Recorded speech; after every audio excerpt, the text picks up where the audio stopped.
Hello everybody, this is Dr. Hina Davar. Welcome to Chessbook Super Coaching YouTube channel.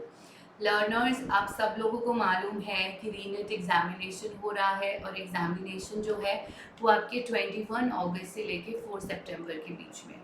अब ऐसे में I know काफ़ी ज़्यादा traumatic situation से आप लोग बाहर निकले हैं, बहुत ही मेंटल स्ट्रेसफुल सिचुएशन रही है अभी आप लोगों की, जब एक तरफ डिसीजन ये होता है कि कभी एग्ज़ाम हो रहा है कभी नहीं। बट फिलहाल अब ये तय है, आपकी डेट शीट रिलीज़ हो चुकी है कि रीनेट का एग्ज़ाम हो रहा है। ऐसे में बहुत ज़रूरी है कि जैसे 18 जून को आपका जेआरएफ निकला था उसी तरह से आपको फिर से ऐसी तैयारी करनी है कि रीनेट में भी आप जेआरएफ लेकर ही आए, और मुझे मालूम है आप वो सब कर लोगे।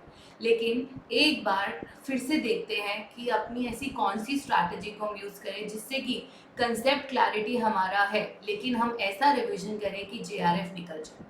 तो सबसे पहले तो मैं आपसे एक ही बात कहना चाहूँगी, मैं जानती हूँ 18 जून के बाद जो हुआ वो सही नहीं हुआ, बहुत ही गलत हुआ।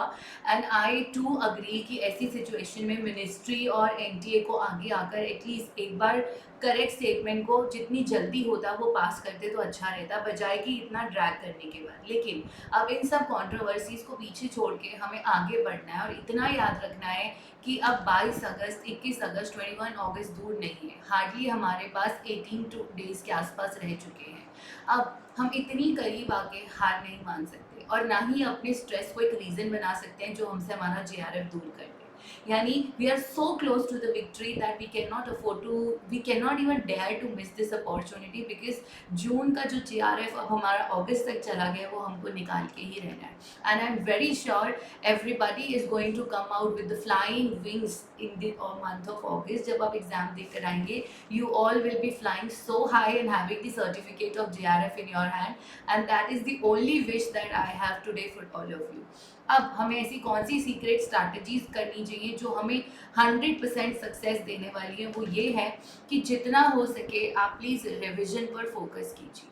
देखिए, कंसेप्चुअल क्लैरिटी आप सब लोगों का है, तभी आप 18 जून के एग्जाम में इतना अच्छा परफॉर्मेंस देकर आ पाए थे। अब क्या है कि हम लोगों ने बीच में इतना स्ट्रेस ले लिया है तो कहीं ना कहीं जो कंसेप्चुअल क्लैरिटी है वो थोड़ा सा वीक हुआ है क्योंकि हमने स्ट्रेस को ज़्यादा जगह दे दिया। अब करना क्या है, एक छोटा सा रिविजन। डेली कोशिश कीजिए आप 2 से 3 टॉपिक्स को रिवाइज कीजिए, चाहे वो पेपर 1 के टॉपिक हो चाहे वो पेपर नंबर 2 के टॉपिक हो, जैसा आपको ठीक लगे। लेकिन कोशिश कीजिए आप पहले डिफिकल्ट टॉपिक्स को रिवाइज करें, because easy topics come time लेंगे और वो बाद में भी किए जा सकते हैं। तो जितना हो सके फिलहाल आप डिफिकल्ट टॉपिक्स पर फोकस कीजिए और अपने टाइम को बहुत ही वाइजली मैनेज कीजिए, क्योंकि समय कम है, 18 दिन रह चुके हैं और आपको पेपर 1 और पेपर 2 दोनों रिवाइज करना है। ऐसे में बहुत ज़रूरी है कि आप अपने दिन का 1 सेकंड भी वेस्ट नहीं करें। मैं आपसे कभी ये नहीं कहूँगी कि आप 10 घंटे पढ़िए, 20 घंटे पढ़िए, 8 घंटे भी पढ़िए, आप जितना भी पढ़िए क्वालिटी स्टडी कीजिए। इससे कुछ फ़र्क नहीं पड़ता आप कितने घंटे और कितने मिनट पढ़ें। मैटर ये करता है कि आप कितनी डेडिकेशन और सिंसियरिटी के साथ पढ़ें। तो प्लीज़ मेक श्योर आप दिन में 2 से 3 टॉपिक्स पेपर नंबर 1 के, 2 से 3 topics, 2 to 3 topics paper number 2 के डेली रिवाइज कर रहे हैं। और आप सब लोगों के पास अपनी टीचर्स के टेलीग्राम आईडी, आप वहाँ जाइए उनको डाउट पोस्ट कीजिए। अगर आप मेरे से भी कांटेक्ट करना चाहते हैं तो आप टेलीग्राम पे @Dr. Hina पर मुझे मैसेज कर सकते हैं। एंड एग्जाम एनालिसिस क्या है, एग्जाम एनालिसिस हम लोग आपको करके दे रहे हैं। We are going to help you कि कौन से इंपॉर्टेंट टॉपिक्स है जिनको आपने पहले कवर करना है और कौन से इजी हैं जिनको आप बाद में भी देख सकते हैं। ये सब आपको आपके सब्जेक्टिव वाइज सब फैकल्टीज ये चीज़ें बता रही हैं। और जितना हो सके रिवीजन कॉन्सेप्ट मैप्स और फ्लो चार्ट्स के जरिए करिए, क्योंकि आपका जो पेपर है ना वो ऑब्जेक्टिव पेपर है। ऐसे में आपको लॉन्ग आंसर्स नहीं लिखने, आपको कीवर्ड्स पता होने चाहिए। जैसे आइडियलिज्म स्कूल क्या कहता है, वैल्यूज पर फोकस। प्रैग्मैटिज्म क्या कहता है, प्रैक्टिकल पर फोकस। ठीक है। मार्किज्म क्या कहता है, जब क्लास वाइज और इकोनॉमिक बेसिस पे डिस्क्रिमिनेशन होता है। तो इस तरह से हर एक चीज़ का आपको कीवर्ड मालूम होना चाहिए जिसको आप एग्जाम में आइडेंटिफाई करके करेक्ट आंसर मार्क कर पाए।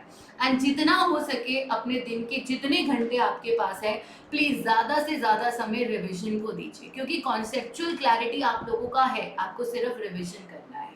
अब रही बात एमसीक्यूज और प्रीवियस ईयर्स पेपर्स को सॉल्व करने के बारे में, प्लीज स्टूडेंट्स मेरी आपसे रिक्वेस्ट है, ये अकेले मत कीजिए।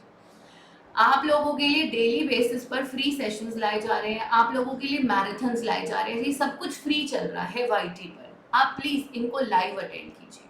एटलीस्ट क्या होता है, अगर आप कोई गलती करते हैं, कोई आंसर रॉन्ग मार्क करते हैं, आप हैंड टू हैंड अपनी डाउट को टीचर्स के साथ क्लियर कर सकते हैं।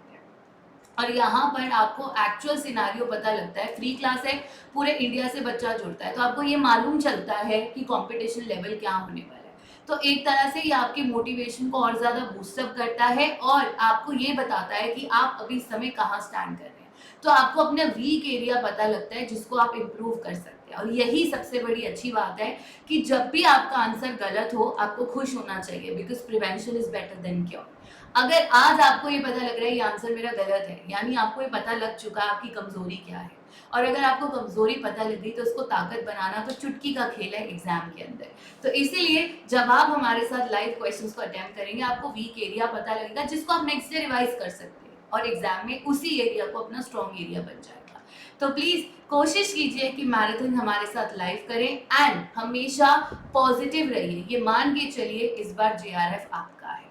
तो बेसिकली आपको करना क्या है, आपको 2 से 3 टॉपिक्स डेली रिवाइज करने हैं, पेपर 1 और पेपर 2 के। और उसके बाद जो भी टाइम आपके पास है उसको लाइव क्लास देखिए और टीचर्स के साथ मैराथन सॉल्व कीजिए और क्वेश्चंस प्रैक्टिस कीजिए। यानी थ्योरी आप घर पे रिवाइज कीजिए, क्लास में आप हमारे साथ क्वेश्चंस कीजिए और हम भी आपको थ्योरी रिवाइज कराएंगे, क्योंकि आपको थ्योरी आता है, अब आपको सिर्फ रिविजन करना है। और रिविजन जितना अकेले में करोगे और जितना स्ट्रांगली करोगे उतने आंसर्स पेपर में करेक्ट होंगे। क्योंकि याद रखिएगा, थ्योरी हमेशा क्वेश्चंस पर हावी रहती है। जिसकी थ्योरी मजबूत है, क्वेश्चंस उसके कभी गलत हो ही नहीं सकते। एंड अपने ऊपर इतना विश्वास रखिए कि इस बार टेक्स्ट बुक के हर एक स्टूडेंट को जेआरएफ जरूर मिलेगा। तो याद रखिएगा, मंजिल के इतने करीब आकर हम हार नहीं सकते। इस स्ट्रैटेजी को फॉलो कीजिए। आई प्रॉमिस 21 अगस्त के बाद आप जब भी एग्जाम हॉल में बैठेंगे, जिस दिन भी आपका एग्जाम होगा, you will be coming out with the flying colours of JRF. Good luck, God bless you all and take care.